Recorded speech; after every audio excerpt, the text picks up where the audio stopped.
Shalom amigos, les habla Sergio Bacari del canal Un Bacari Suelto en Israel. Estoy en un lugar que se llama Bat Yam, la hija del mar, en la costa mediterránea, en la parte sur de Tel Aviv. Hoy amanecimos con esperanzas, hoy amanecimos con silencio. A partir de las 2 de la mañana hubo cese de fuego. Hoy, por si no les dije, es viernes. ¿Cómo sabemos que es viernes? Tenemos la jalá, el pan trenzado que acabo de comprar en esta ciudad para la noche, para la cena del Shabbat esta noche, y el periódico de hoy que dice Mivhan Afsakat Aesh, es decir, la prueba del cese de fuego. Amigos,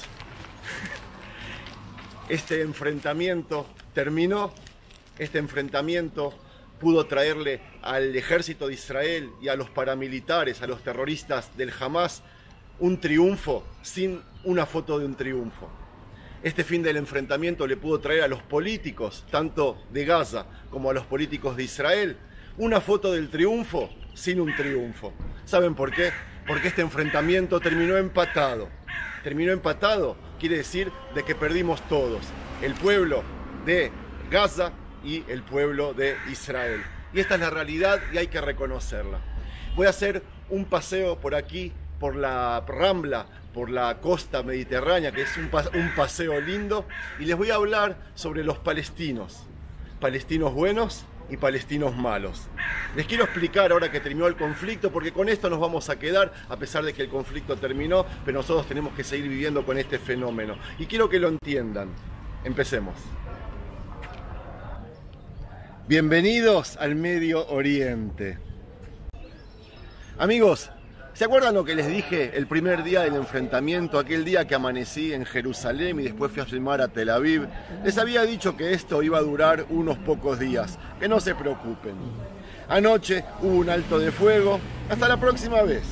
Todo lo que quiera explicarles sobre lo que pasó no tiene sentido. Lo que era hace 10 días es lo que es esta mañana, no cambió nada. David no pudo vencer a Goliat e Israel, con todo su poderío, no pudo vencer al grupo terrorista Hamas. Yo como padre estoy conforme que Israel utilizó solo 10 soldados aviadores para el enfrentamiento. Pero como israelí amanecí con un tremendo dolor por los habitantes del sur que vuelven a ser tenidos como rehenes por los vecinos de Gaza, como hace 10 días. Y si dije que todo volvió a ser como lo era antes del enfrentamiento, que no cambió nada, tampoco cambió la situación de los primos. Y como antes, siguen habiendo palestinos buenos y sigue habiendo palestinos malos. Esto que les estoy explicando es mi versión, amigos. Puede que no la compartan, pero aquí no van a encontrar ninguna mentira. Si uno se identifica con los terroristas de Gaza antes de ver el video, no creo que yo logre cambiar su opinión. No para ellos hago el material. A ellos les recomiendo que cambien las cualidades de buenos y malos mientras escuchan la explicación y listo, entenderán todo. Para ellos, quienes hacen terror son las víctimas y serán los palestinos buenos, y los árabes moderados serán los palestinos malos. Para mí, los palestinos buenos son los palestinos de Cisjordania y los palestinos malos son los palestinos de Gaza. Y sí, los diferencio porque son dos cosas diferentes. Son como Corea del Norte y Corea del Sur, como Grecia y Chipre, como Argentina y Uruguay. Casi la misma gente, pero con diferente historia y diferente ideología. ¿Quiénes son los palestinos?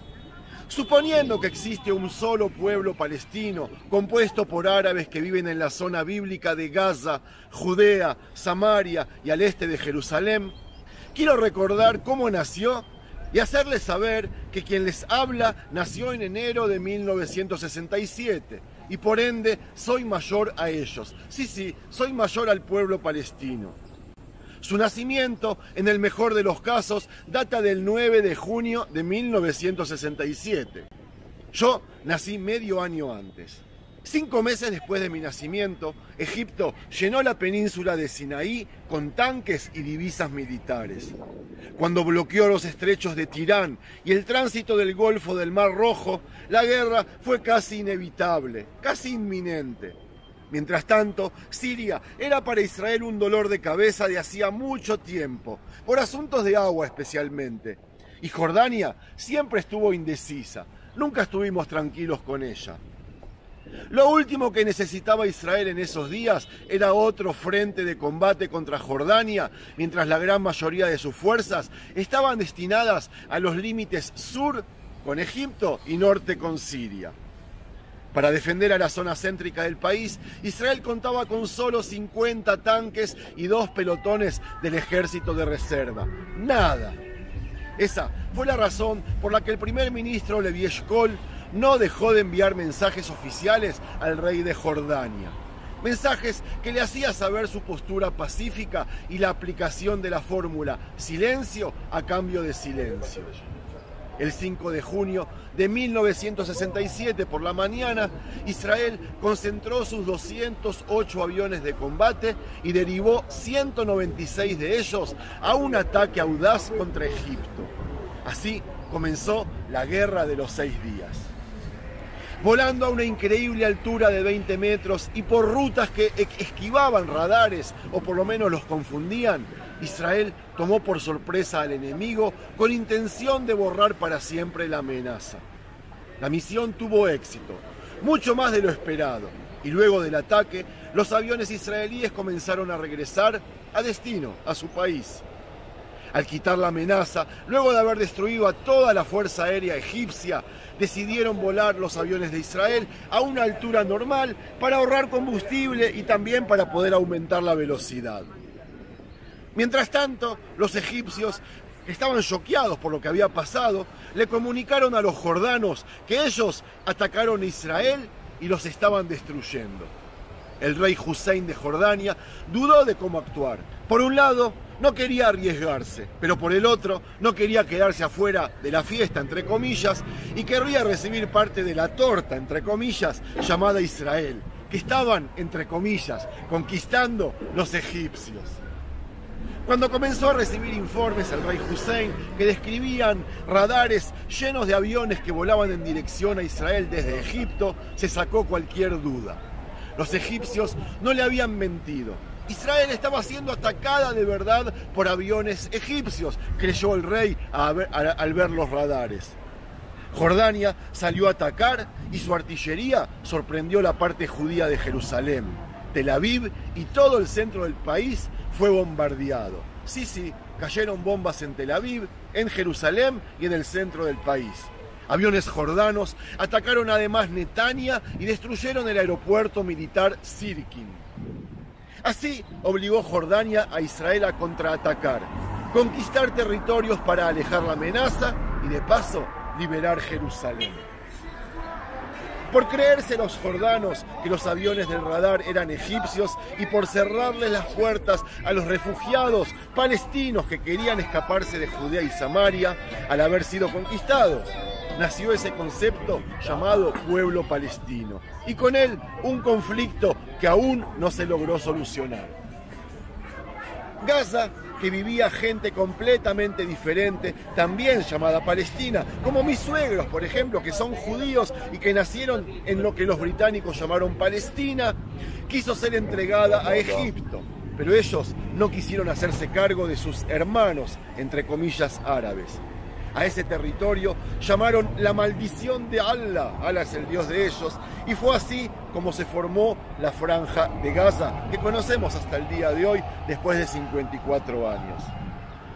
Amigos, decir Palestina en 1948 era como si diría hoy Europa. Era un conjunto de pueblos, judíos, árabes y cristianos, que no tenían mucho en común más que su vecindad. Eran una especie de filisteos bíblicos que cada grupo hablaba su idioma, tenía su fe y no se mezclaba el uno con el otro. Palestinos eran todos. Habían palestinos árabes, palestinos judíos y palestinos cristianos. Decir Palestina en 1967, 19 años después, era lo mismo, solo que se sacó a los judíos que ya tenían su propio Estado. Los árabes, les recuerdo, no quisieron levantar el suyo y quedaron en tierras de nadie. A lo que quería llegar es que Gaza y Cisjordania siempre fueron dos cosas diferentes, aunque el mundo los conozca con el mismo nombre. Y hoy vemos la diferencia muy claramente. En Gaza están los palestinos malos y en Judea, Samaria y Jerusalén los palestinos buenos. Buenos no significa que tengamos paz con ellos. Bueno, significa que de alguna manera tenemos intenciones de llegar alguna vez a vivir en paz con ellos. Ellos reconocen nuestro derecho de vivir libres e independientes en un Estado judío dentro de los límites internacionales que nos aprobó las Naciones Unidas en 1948. Y nosotros queremos que ellos sean un Estado independiente con su idioma, su himno, su moneda, su ejército, su escudo y su bandera. La intención es que ellos vivan allá y nosotros vivamos aquí. La intención es que haya un tratado de silencio a cambio de silencio al principio, como el que tenemos ahora con Siria, por ejemplo, para luego aspirar a la paz que tenemos con Jordania y Egipto. Una paz fría, es verdad, pero paz en fin. Con los palestinos de Judea, Samaria y Gaza hay colaboración militar. No hay ningún conflicto militar o paramilitar, allí hay armamento, hay cooperación y hay relaciones comerciales. Yo visito lugares de la autoridad palestina, como ustedes ven en los paseos, y muchos de ellos, los palestinos de Judea y Samaria, trabajan dentro de Israel. No se trata de una relación de amor, se trata de una relación de intereses que no me queda dudas tendrá final feliz para ambos. Se necesita solo un líder como Yitzhak Rabin o Ariel Sharon, un líder audaz que tome decisiones no populares, que pague su precio político, sí, pero que ponga fin al conflicto con los primos de Cisjordania. Es posible, amigos, ambos estamos interesados. Sucederá. Ellos son los palestinos buenos, como le decía. Los de Gaza son los palestinos malos. Son los que no nos reconocen como Estado. Son los que aspiran a destruirnos y en base a eso educan a las próximas generaciones. Son los que no pierden ninguna oportunidad para perder oportunidades. Israel tampoco negocia con ellos al tratarse de terroristas y es por eso que nos la pasamos de enfrentamiento en enfrentamiento.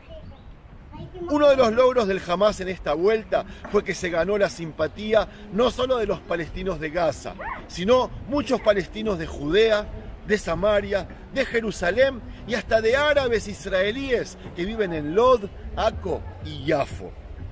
Ese fue el gran logro de los vecinos en esta vuelta. Y nuestro logro será no dejar que ese logro tome envión o siga en pie. Porque eso significaría perder la esperanza de vivir en armonía con los ciudadanos árabes dentro de Israel. Con alguna chance de paz con Abu Mazen y los palestinos de Cisjordania. O conflictos que nunca tuvimos con los casi ciudadanos israelíes del este de Jerusalén. Además, sería un premio para los enemigos que viven más allá de la frontera. Me estoy refiriendo a Turquía, Qatar o Irán, que son los que fomentan, avalan y apoyan económicamente al Hamás de Gaza, al Jihad Islami de Cisjordania y al Hezbollah en el Líbano. No dejar que ese fenómeno asome su cabeza sería seguir nuestra línea, que está avalada por Egipto, los países que firmaron los recientes acuerdos Abraham, Jordania y por supuesto nuestro mejor amigo llamado Estados Unidos de Norteamérica. Palestinos buenos, palestinos malos. Si de verdad ustedes quieren ayudarnos a terminar estos enfrentamientos, comiencen a trabajar para sacar del pueblo palestino de Gaza a sus líderes del Hamás. El pueblo sufre y está cansado de ser oprimido por sus propios líderes. Les recuerdo que allí no hay un solo soldado israelí, un solo asentamiento judío, un solo ataque militar en tiempos de silencio. Así, ustedes podrán transformarlos en palestinos buenos. Les borrarían el sueño, la ideología y las intenciones del Hamás de tirarnos a todos los judíos a estas aguas mediterráneas. Y así, ustedes contribuirían con la paz tan deseada en todo Medio Oriente. Que tengamos un Shabbat tranquilo, sin sirenas y en paz. Shabbat Shel Shalom.